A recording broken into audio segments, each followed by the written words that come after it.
Mummy તમારું pension. Manisha 15,000 લાગતા નથી, ઓછા લાગે છે.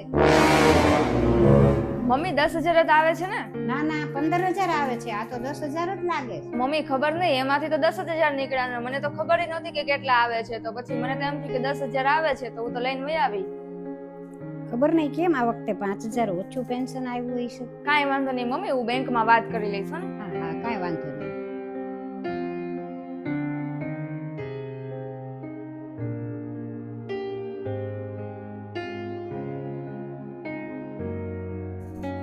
મમ્મી તમારું પેન્શન. મનીષા મારે તો 15,000 પેન્શન આવે છે ને. હા પણ મમ્મી આ વખતે તો 8,000 આવ્યા, ખબર નહીં કેમ. કેમ 8,000 જ તે? ગયા વખતે 5,000 ઓછા આવ્યા હતા અને આ વખતે હાવ 8,000 જ તે.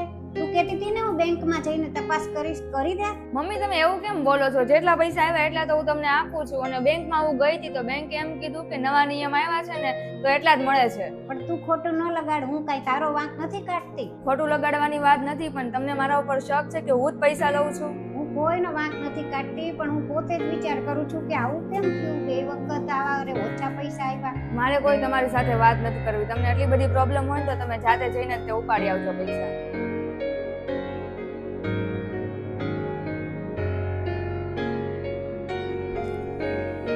ભાવિન કેમ આમ ઉદાસ બેઠો છું?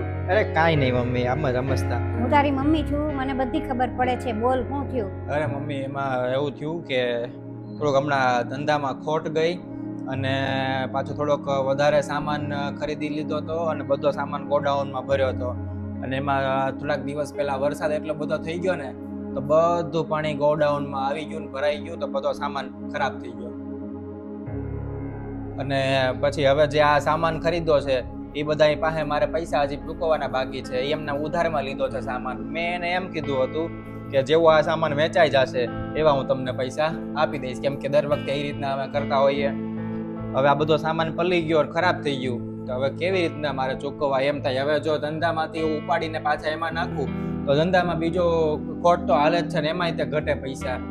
તો બસ એનું જ ટેન્શન છે કે આ પૈસા કાઢું ક્યાંથી એમ. અરે તું ચિંતા કરમાં, બધું સારું થઈ જશે. 2 મિનિટ ઉપર હું આવું. ભલે આ પૈસા રાખ, તારે કામ લાગશે. આ પૈસા ક્યાંથી આવ્યા મમ્મી? આ તો મારા પેન્શનના છે. અરે પણ મમ્મી આ પેન્શનના પૈસા મને શું કામ આપો છો? તમે રાખો, લ્યો. તારે અત્યારે મુશ્કેલી છે તો તું રાખ, મારે શું કરવા છે? અરે આ પૈસા તમારા ખર્ચા માટે છે, હું કાંઈક નો કાંઈક કરી લઈશ. હું તમે ચિંતા ન કરો, લ્યો રાખો તમે. તું મારો દીકરો છું ને, રાખ, તને મારા હમ છે. અરે મમ્મી એવી શું જરૂર હતી હવે? અરે રાખ ને. પણ મમ્મી આ કેટલા મહિનાનું પેન્શન છે? આ 2 મહિનાનું છે પેન્શન. પણ આ તો ઓછા છે. ખબર નહીં કેમ ગઈ વખતે 5,000 ઓછા હતા અને આ વખતે તો હાવ 8,000 જ આપ્યા. પણ મમ્મી આમાં ન કપાય, આ તો પૂરેપૂરું મળવું જોઈએ. અને તમારે તો પૂરેપૂરું 15,000 આવે જ છે મહિને. પહેલા તો પૂરેપૂરું જ આવતું હતું 15,000. આ છેલ્લા 2 મહિનાથી જ ઘટી ગયું છે. કોને ખબર, ગયે વખતે 5,000 ઓછા આવ્યા અને આ વખતે તો 8,000 જ આવ્યા. તો આ પેન્શનના પૈસા કોણ ઉપાડવા જાય છે મમ્મી? મનીષા જાય છે ઉપાડવા. પાકું મનીષા જ જાય છે? હા એ જ જાય છે. કાંઈ વાંધો નહીં. મનીષા, મનીષા, હા આ મમ્મીનું પેન્શન ઉપાડવા કોણ જાય છે? હું જાઉં છું. અને મમ્મીને પેન્શન 1 મહિનાનું કેટલું આવે છે? કેમ, શું થયું? તને જેટલું પૂછ્યું છે ને એટલો જવાબ દે. કેટલું આવે છે 1 મહિનાનું પેન્શન? 15,000. તો 2 મહિનાના કેટલા થાય? કઈ થયું છે? જેટલું તને પૂછ્યું ને એટલો જવાબ દે. 2 મહિનાના કેટલા થાય? 30,000. આ મમ્મીએ મને અત્યારે આ 2 મહિનાનું પેન્શન આપ્યું છે. હવે મને નથી લાગતું કે આમાં 30,000 છે. કેટલા છે આમાં કેતો તું? તું જ ઉપાડવા જાત ને તો કે કેટલા છે આ? 18,000. 18,000 એમ? તો બાકીના 12,000 ક્યાં ગયા? બોલ. પણ બેંકમાં એટલા જ પૈસા નીકળ્યા તો હું એટલા પૈસા લઈને વઈ આવી. એમ બેંકમાં આટલા જ નીકળ્યા ને? તો બેંક વાળાએ પછી શું કીધું કે તને આટલા કેમ આપે છે ઓછા? એ બેંક વાળાએ એવું કીધું કે નવો નિયમ છે એટલા માટે. કોઈ પણ નવો નિયમ આવે ને તો ક્યાંક ને ક્યાંક તો લખાઈને આવે જ તે. કાં તો ઓલા કાગળ લખાઈને ટીવીમાં ન્યૂઝમાં આવી જાય, કાં તો પછી મોબાઈલમાં મેસેજમાં આવી જાય, કાં તો એમના નોકરીએથી ઓફિસમાંથી કેવડાવે, કંપનીમાંથી કેવડાવે તો ખરી ને. અને મમ્મીનો જે રજિસ્ટર નંબર છે ને તો મારો નંબર છે. અને આમાં કાંઈ મેસેજ આવ્યો હોય તો તું મને જોઈન કે લે. હાલ જલ્દી જોઈન કે મને હાલ. છે મેસેજ એમાં નથી ને? દર મહિને જે મમ્મીના પેન્શનના જમા થાય છે ને રૂપિયા બેંકમાં, એનો બધાનો મેસેજ આમાં આવે છે. દર મહિને જે મમ્મીના પૂરા 15,000 જમા થાય છે ને એનો મેસેજ એમાં છે, અને થાય છે જમા 15,000 પૂરા. હું કામ તે લઈ લીધા 12,000 રૂપિયા? કેવી વાત કરો છો? મેં ચોર્યા નથી, મેં ખાલી લીધા છે. મારી જરૂરત હોય ને. આને પૈસા લીધા કહેવાય? આને પૈસા લીધા નો કહેવાય, આને ચોરી લીધા કહેવાય વાહેથી.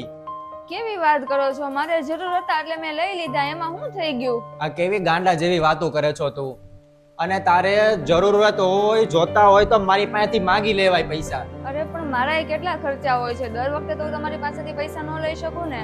અને મારા મમ્મી તને વહુની બદલે દીકરીની જેમ રાખે છે, અને તું એના જ પૈસા ચોરી લેશ. પણ પૈસાની જરૂર હોય તો મારી પાસે માંગી લેવાય કે નો માંગી લેવાય?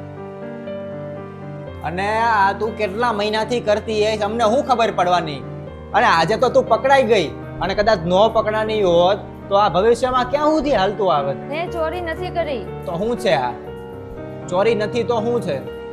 દર મહિને મમ્મીના પેન્શનના પૈસામાંથી ઉપાડવા જવામાં તારે વચ્ચેથી કટકી કરી લેવાની, ચોરી લેવાના પૈસા. એટલે હું ચોરી નહીં તો શું થયું? આજે તે કર્યું છે ને, મને તો એવું મન થાય છે ને કે તને એક લાફો મારી દઉં. ભાવિન, તું આ કેવી રીતે વાત કરે છે? બહુ આરે એમ વાત કરાય? હું કરું છું રે. મને ખબર નથી પડતી કે તે આવું કેમ કર્યું. તું મારી વહુ નહીં, તું મારી દીકરી છો. તો તે મને કીધું હોત ને તો હું તને આપી દેત પૈસા. અને મમ્મી પપ્પા જે હોય એ શું કામ ને આ બધું કમાતા હોય, શું કામ પૈસા ભેગા કરતા હોય પોતાના છોકરા માટે? અમે કઈ થોડા હારે લઈ જવાના છીએ? બધું આઈનાય મૂકીને જ જવાના છીએ. આ બધું જેટલું છે એટલું તારું જ છે, બીજા કોનું છે? અને કોઈ મરે ત્યારે હારે લઈને જાય છે. ક્યાંય આપણને એક એક કપડાં પહેરાવે છે, ક્યાંય ખીચ્યા હોય છે આપણે તે આપણે હારે લઈને જઈએ. જે છે એ આ બધું તમારું જ છે. ખાલી તે મને એકવાર કીધું હોત ને કે મમ્મી મારે પૈસાની જરૂર છે તો હું તને આપી દેત સામેથી. આ જે તે કર્યું ને એ બરાબર નથી કર્યું, ખોટું કર્યું તે. અને હવેથી એક વાત ધ્યાન રાખજે, ગમે ત્યારે તારે પૈસાની જરૂર હોય, ભાવિનની આગળ ન હોય તો મારી પાસેથી લઈ લેજે. હું તને તારે જોવે એટલા આપી દઈશ, બરાબર ને? મમ્મી મને માફ કરી દ્યો, અને તમે મને માફ કરી દ્યો. હવે આવી ભૂલ કોઈ દિવસ હું નહીં કરું. હા, મેં તો તને માફ કરી દીધી ભાવિન, તુંય તે એને માફ કરી દે. હવેથી કોઈ દિવસ આવું ન કરતી, ધ્યાન રાખજે, બરાબર? નમસ્તે મિત્રો, વિડીયોમાં જેમ તમે જોયું એના પરથી અમારે ખાલી આજે એટલું જ સમજાવવાનું છે કે રૂપિયા માટે થઈને સંબંધ ખરાબ ન કરવો જોઈએ. અમે તો ખાલી સાસુ વહુનો સંબંધ બતાવ્યો છે કે જેમાં એક રિટાયર થયેલું વ્યક્તિ આપણા ઘરમાં જે હોય છે, આપણા વડીલ, અને એની પાછળ એના દીકરા, વહુ કે કોઈ પણ વ્યક્તિ જો રૂપિયા માટે સંબંધ ખરાબ કરતા હોય તો એવું ના કરવું જોઈએ. હંમેશા સંબંધને પહેલા મહત્વ આપવું જોઈએ, નહીં કે રૂપિયાને. આ રૂપિયા મહત્વનો છે જ, પણ સંબંધ એનાથી પણ વધારે મહત્વનો છે.